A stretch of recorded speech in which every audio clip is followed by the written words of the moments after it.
السلام رضی اللہ تعالیٰ عنہ کی شہادت کے بعد شمر یزید، ہم ان کو برا جانتے ہیں، دشمنان اہل بیت جانتے ہیں. ہم نے ایک عام مسلمان بھی ماننے والا اپنے بچوں کے نام نہیں رکھتا ایک دشمن کے. تو جو اگر ائمہ اطہار اور اہل یعنی صحابہ کرام خلفائے راشدین کے درمیان اگر کوئی عداوت یا کوئی دشمنی یا کوئی تعصب یا کوئی اس قسم کی گڑبڑ ہوتی تو پھر وہ ان کے ناموں پر اپنے بچوں کے نام کیوں رکھتے؟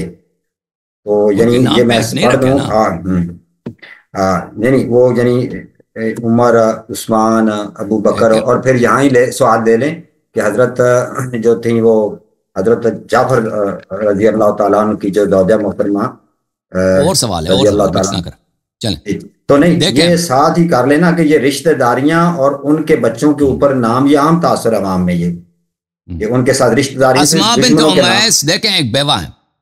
جعفر طیار کی جب شہادت ہو جاتی ہے وہ بیوہ ہے، ٹھیک ہے نا، رسول صلی اللہ علیہ وسلم کے حیات میں.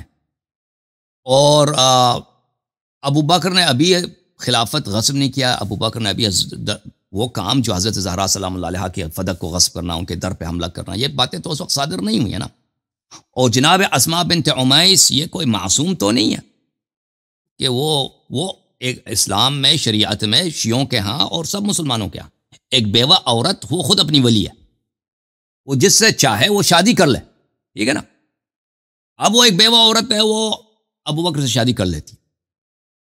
یہ تو کسی کتاب میں نہیں ہے کہ انہوں نے رسول صلی اللہ علیہ وسلم سے مشورہ کیا یا امام امیر المؤمنین یا حضرت فاطمہ الزہرا سلام اللہ علیہ سے مشورہ کیا، ٹھیک ہے نا، یا وہ ان کی شادی پہ راضی تھے کہ تم شادی کر لو.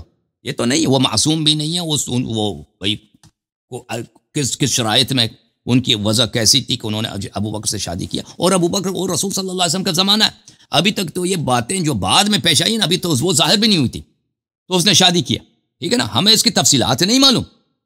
اور نکاح جو ہے ظاہر اسلام پہ ہوتا ہے، نکاح، وراثت، یہ چیزیں ظاہر اسلام پر ہے. آپ جو ہیں ایک شخص جو کہتا ہے لا الہ الا اللہ محمد رسول اللہ، نماز پڑھتا ہے، روزہ رکھتا ہے، وہ اس سے آپ شادی کر سکتے ہیں. اب اس کے دل میں وہ بعد میں جا کر کیا کرے گا، یہ نکاح کے لیے کوئی شرط نہیں ہوتی کہ آپ اس کو اس کے دل سے نکال دیں کہ بھئی وہ اس کے دل میں ایمان ہے بھی کہ نہیں، ٹھیک ہے نا. یہ اس بات کے لیے. اچھا پھر آپ نے سوال کیا تھا نام رکھنے کا. تو یہ دیکھیں یہ نام کے متعلق ہم نے اہل بیت علیہ السلام نے اپنے بچوں کے نام خلفاء کے نام پہ رکھے. یہ ایک بالکل جھوٹ ہے، بہتان ہے. دیکھیں ابو بکر جو نام نہیں تھا، کنیا تھا امیر المؤمنین علیہ السلام کے ایک بیٹے کا، ان کا نام تھا عبداللہ، ٹھیک ہے نا. کنیا لوگ رکھتے ہیں، کنیا کون رکھتے ہیں؟ لوگ کنیا رکھتے ہیں. یا فلان کا والد، شاید ان کا کوئی بیٹا تھا، بکر بیٹا تھا یا نہیں تھا، مجھے نہیں معلوم. انہوں نے اور کسی نے نقل نہیں کیا یہ ابو بکر اپنے قحافہ کی وجہ سے ان کو ابو بکر کہا ہے، اس کی محبت میں لوگوں نے اس کو ابو بکر بولا ہے. یہ کسی روایت کسی حدیث میں نہیں ہے. سمجھ رہے نا. یہ جو کہتا ہے کہ ابو بکر کی محبت میں رکھا ہے، وہ ہم حدیث ہمیں دکھائیں. ایک بیٹے کا نام یا تو عمر تھا یا عمر تھا. یہ ہم نے اس کی کیونکہ بہت توضیح دیا، میں اس کے مسانید نہیں دکھاتا. یا عمر تھا یا عمر تھا، ہم مان بھی لیں عمر تھا، تو کس کتاب میں لکھا ہے کہ عمر بن الخطاب کی محبت میں رکھا تھا؟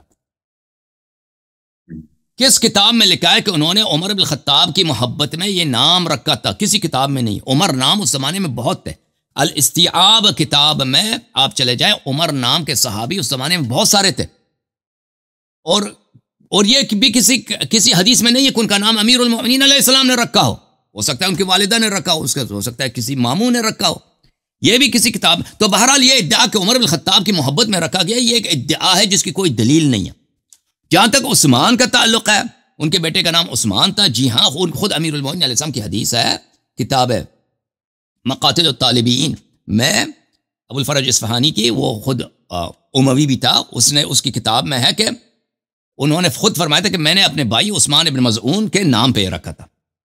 عثمان ابن عفان کی محبت، عثمان ابن مظعون کی محبت میں نے اپنے بیٹے کا نام عثمان رکھا. معاویہ کا خط بھی ہے اس میں، کتاب سلیم میں. معاویہ یہ الزام لگاتے ہیں امیر المؤمنین علیہ السلام پر کہ آپ نے اپنے بیٹوں کا نام ابو بکر، عمر، عثمان اس لیے رکھا ہے کیونکہ آپ جب خلفاء پہ لعنت بھیجتے ہیں تو آپ لوگوں کے لیے بہانہ کر سکیں کہ میرا مقصود میرا بیٹے تھے. اس نے جو کتاب سلیم میں معاویہ نے کہا تھا کہ آپ اتنے خلفاء کے دشمن ہیں آپ عثمان کے قاتل ہیں، آپ کو ان سے دشمنی ہے، جو شیخین ہیں ان سے آپ کو حسادت ہے. بیٹوں کے نام بھی اسی لیے رکھے ہیں تاکہ آپ ان کو لعنت جب کریں نا تینوں کو، تو لوگ اگر کوئی غیر آدمی سن لے تو آپ یہ بہانہ کر سکیں کہ یہ آپ ان خلفاء پہ لوگوں کو یہ صفائی پیش کر سکیں کہ نہیں میں اپنے بیٹوں کو لعنت کر رہا تھا، ان کو خلفاء میرے مراد نہیں تھے. لیکن یہ معاویہ کا الزام ہے، ہم یہ اہل بیت علیہ السلام کا قول نہیں ہے، یہ معاویہ کا الزام ہے، ہمارے لیے اس کی کوئی تصدیق کرنے کی ضرورت نہیں ہے. جی لیکن میں یہاں پر آپ کی خدمت میں پیش کرتا ہوں ان کے اپنی کتابوں سے کہ امیر المؤمنین علیہ الصلاۃ والسلام کا جو موقف تھا شیخین سے، وہ کس طرح کا موقف تھا.